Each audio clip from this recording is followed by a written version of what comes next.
Ano sabi mo? Karga? Bakit? Di mo na kaya? Kapagpalang araw po mga kapams. Here we go again. Anong lugar to? Kingstown? Huh? Kamarin din ata. Kamarin ba? Oo. Palabas na ano to no? Saranay? Saranay.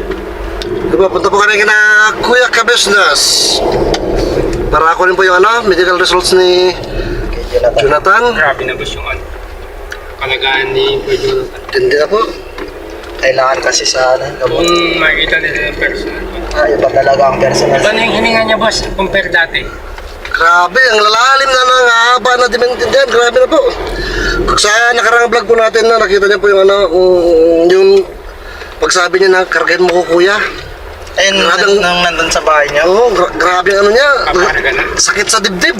Ay boss, Kahit napipigon ako nasa ako kay Jonathan nun. Grabe, parang kidurot ang puso ko. papabuhat na kasi. Oo. Wala na talagang lakas yun boss, yung Wala mga na. lakas talaga yung... Yung kargahin mo ko kuya. Ano, sabi ko ba, hindi ko maano eh. Karga. Wala niyo, Jonathan sabi ko sakit niya. Nang parang nanghihina ako na ano eh.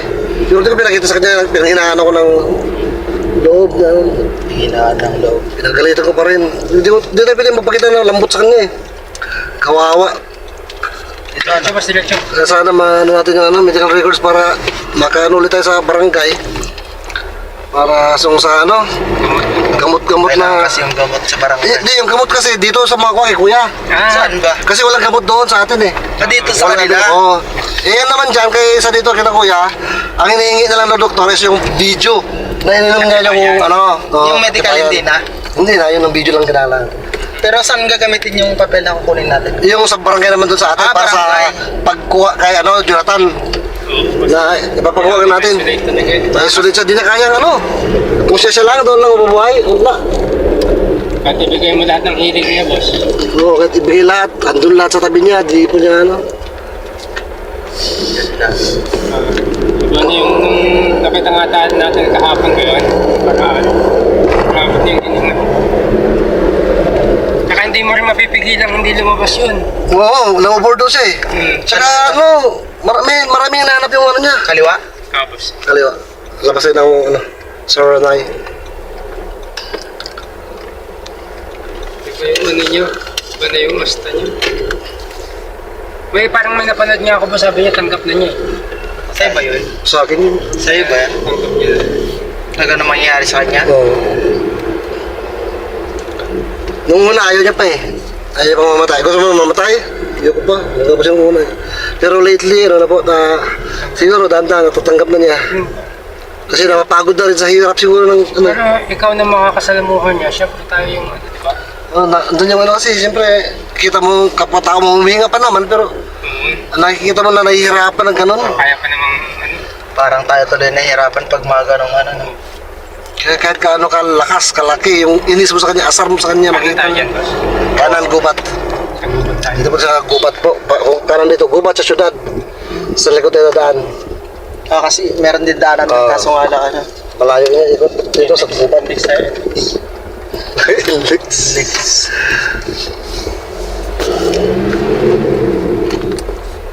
Para sa isolation sana yun eh.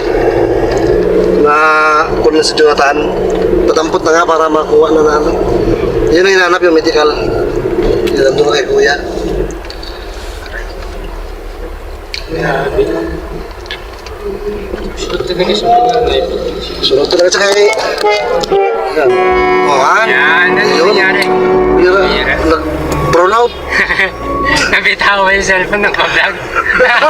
Nakalimutan niya, nagbablog pala siya. Nag-vlog pala ako. Isip pa lang hawak. Walang iya. May tuturo eh. Kanan pa ginamit mo yung hawak ng cellphone. Nagturo. Canon. Ay, Kasi naka. cellphone. Canon sa kanan. Katagusan pala inlex dito No, kanan right. Index ka na yun. Index. Bawal motor na maingay. Dito ako din lang dumadaan dati. Ako to yung uwi mo, naka-vlog eh. Oo, dito lang. Gabi na. Tsaka ang dilim dito. Pag gabi. Kaya gusto ko dito. Kaya syempre, yung ano ko, pakiramdam ko eh. Pag dito eh. Pag may ng trip sa akin. Ah, Lalo pag gabi. Hindi lang yung hinahanap mo, no? Oo, subukan kung ano yung technique na malapit. Mabilis kasi dito. Shortcut kasi. Walang masyadong dumadaan dito pag gabi. Ito ang shortcut na mahaba pa rin. Grabe din pala dito. Pero okay dito. Gubat syubat. Gubat sa syudad. Ito yung gupat sa syudad. Yung sadyanan po natin, dyan lang po, kung ano yung sadya natin, yung talagang, ano natin, depende pa rin sa ano, mangyayari, kung anong sasuggest ni Kuya. Oo, siya pa rin. Siyempre ng, Lang. Papaalam lang natin. Kasi kung ano yung plano iba natin. yung nakita natin sitwasyon eh. Urgent kasi mga kapams. Iba na yung ano, Jonathan. Tsaka para alam din niya kung ano yung mga pwedeng gawin. Pag-usapan. Hirap. Hirap maging mahirap. Hirap talaga, boss. Kami nga na may kaya na, hirap. Huwag mo rin, booking mo. Kami nga na may kaya na, hirap pa eh. Yung mahirap ka tapos cute ka lang. Wala talaga. Kami. Mayabang lang. Mayabang lang. Mahirap pa na nga, di ka pumayabang. Ah. At least daig ng mayabang ng mayaman. Ayun, ma.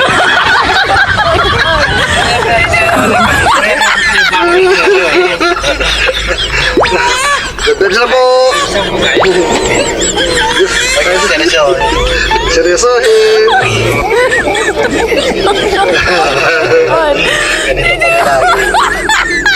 Nagsama-sama. Bulacan na to, no? Marilaw lang. Marilaw din to? Ayan po ang gubat sa syudad. This way, gubat sa syudad. Diretso lang. Diretso lang tayo. Sa bakong patutunguhan.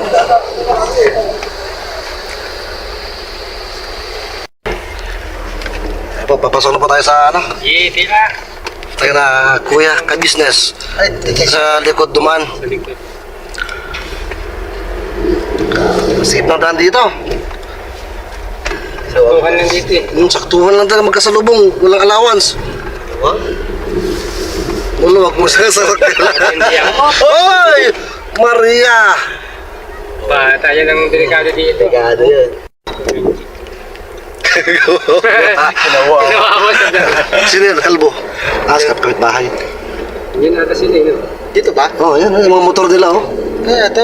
Yan, mga motor, oh. Yan, kanto yan. Sabi posta yan. Yung business house. Kaya mga motor yan. Kaya sasakyan.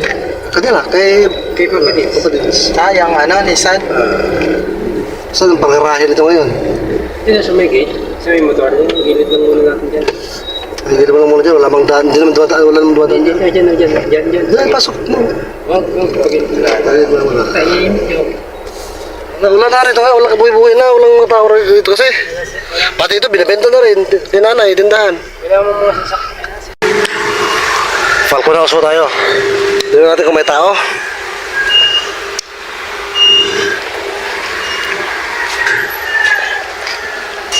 Nako, nakakandado yata. Ito ang kaya motor ni Bayo.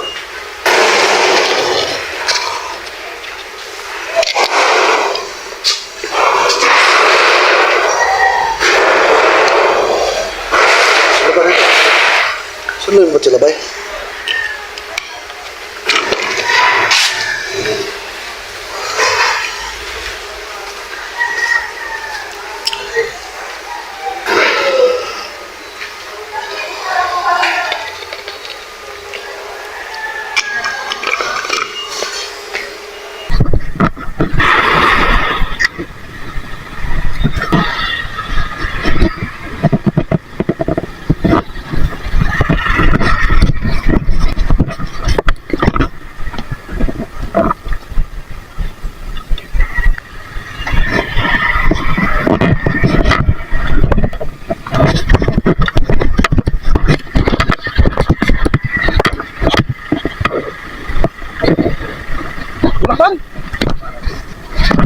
Abang ikan jay? Abang ikan jay? Natin dito rin wala namang tao. Pero may mga, hindi naman ito na ba eh. Kaya kuya? Hindi man tayo. Oo, andun yung mga motor eh. Uy, nakapoy sa amin yung mata. Nakapay, lamakayan. Ano makayan? Labo kayo matay. Nakapit siya. Salita. Si... Radyoan pala. Nararadyon.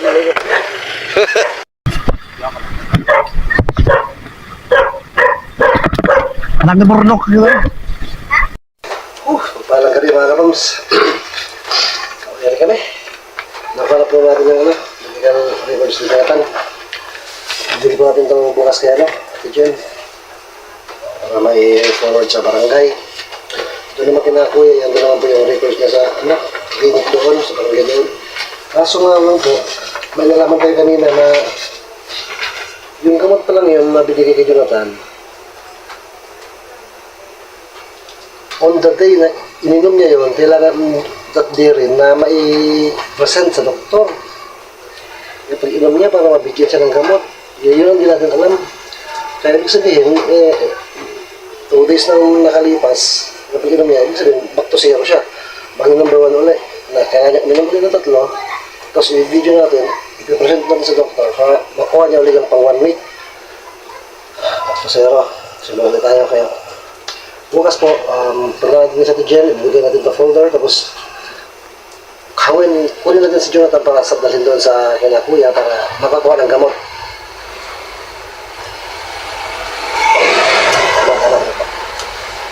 Oh, salamat po, mga Roms.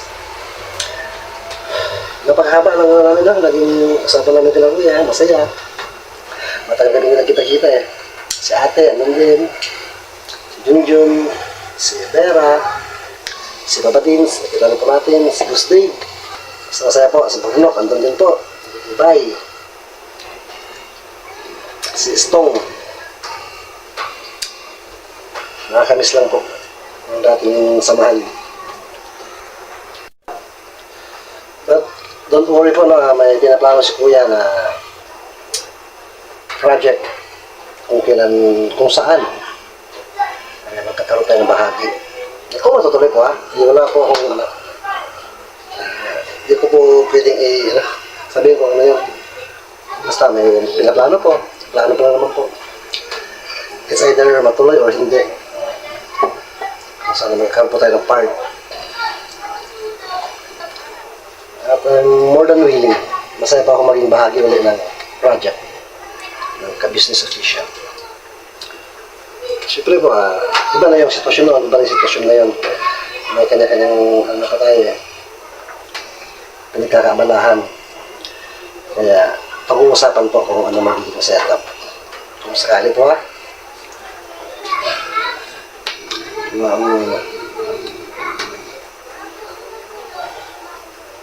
Kalito-lituhan pa nga po. Tinatawag ko po namin yung ano. Falcon House. Tinanong ko sila, bayad dun sa dating kwarto nila. Wala na dun. Lumipat pa lang yung kwarto. Kala ko wala sila dun. Pero ginawa ko siya, andun yung motor, andun yung mga damit nila, diba? Hindi naman ako basta-basta tumuktok sa mga rooms. Kasi baka magkamali. Pero ating nga pala talaga. Sa Falcon sila. So, basta. So excited lang po at thankful na nakapasyal na sa ka-business house na po. Ginako yan ate. Kay Jonathan po mga homes, grabe na no. Kawawa po talaga. Parang doon ang puso ko last time mga homes, nandito siya. Sa last vlog natin, no? Sabi niya, Kuya, kantahin mo ko. Parang di agad nag-sink in sa akin yung sinabi niya. Ano, sabi ko pa, nagulit ko pa eh. Kargahin mo ko, karga. Bakit? Hindi rin kaya maglakad. Wala nang lakas yung tuhod niya.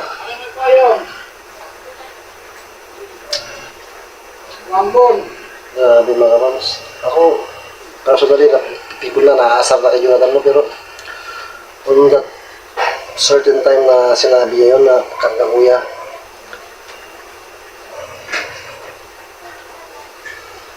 nawala lahat yung binas ko mga kapams eh. Kawawa. Tao yun eh, tao yun eh. Hindi nga. tinga ng buhay.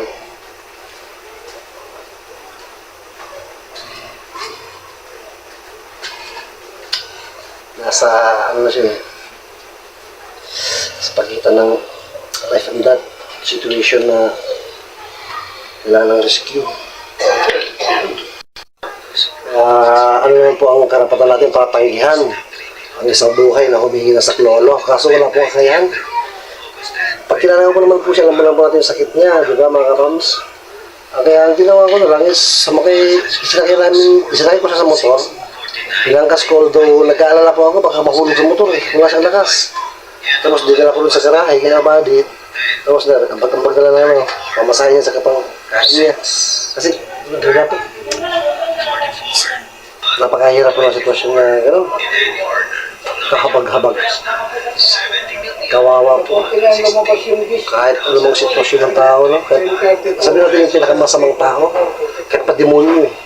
Nasa doon sitwasyon. Humingi na sa klolo na. Maramdaman mo naman na ano eh. Talagang nasa puso niya eh, na kailangan niya nasa klolo eh. Grabe po. Kaya pinasakay pa namin ng tricycle, tinawag ko po ng tricycle din sa paradahan, pinapunta sa garahe. Sumakay na po siya sa tricycle at umuwi. Kami naman po pumunta na kina kuya. Yan na po ang the rest is a story.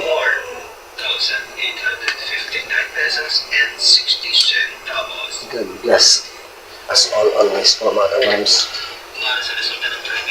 Ipagpasalamat po natin kung anong meron tayo. At huwag ipagmapuri. Napakapalad po natin na wala tayo sa sitwasyong gano'n na hindi sapat ang kakayahan ng pag-iisip. Siguro po, hindi po sapat ang kakayahan niya ng pag-iisip mga kapams. May something po talaga. Pati si Nanay Gina, dalawa po sila may something. Kaya hindi natin piling patulan na ano eh, higaya natin sa pag-iisip natin eh. May problema po sa pag-iisip si Nanay Gina at Jonathan.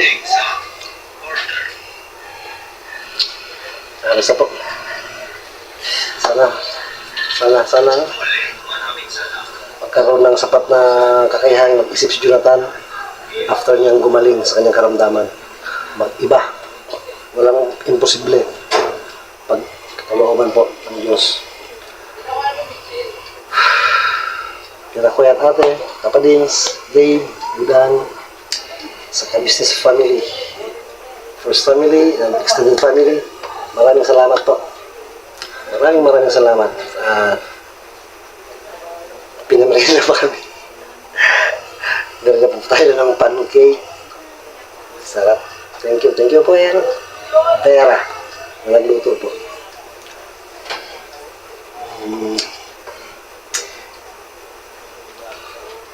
Sana makapasyal tayo ulit sa sunod. Tingnan ko yan, nakakamiss po talaga. Yung natin, samahan. Although hindi naman ibabalik yung dati, kasi may kanya-kanya ng, ang mga ko, may kanya-kanya ng vlog, may kanya-kanya ng pinagkakaabalahan. Pero natin is impossible pagka, nagawa ng, paraan na masat talaga na magkita-kita, get together, parang anniversary, kumbaga, get together ng lahat ng naging ka-business, lahat ng naging member ng ka-business family. Ang sarap nun. Lahat ng mga extended families, kasama rin ng first family, tapos iba naman yung yung mga lahat ng natulungan. Sarap. Pag tayo mga nagkaroon ng kakayahan, gagawin natin yun. Sarap lang sa pakiramdam na mangyari mga bagay na gano'n. So tuloy lang po tayo mga kawams. Tulad ng araw-araw, good sa araw-araw, dito lang po yan. Sa Everyone's Family. Okay po, good sa